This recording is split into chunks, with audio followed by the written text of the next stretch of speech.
Смотри, сколько здесь классной одежды. Сейчас я тебе выберу. Ta.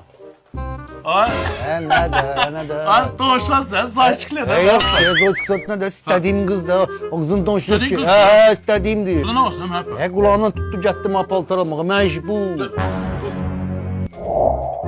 Мышка, это я для тебя взяла. Spasiba Serdetska.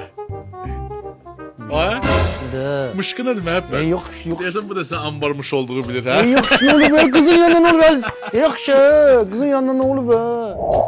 Смотри, как красиво, мой рыцарь. Как ты красивая. Рыцарь. Vay.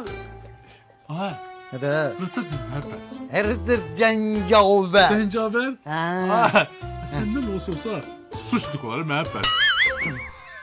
Yok. Ne olur be yavaş konuşun. Çok sağ ol kardeş. Ne kadar elədik? Güzelim. Сколько? 1500 manat. Ага. Спасибо, Махабет, ты мой герой.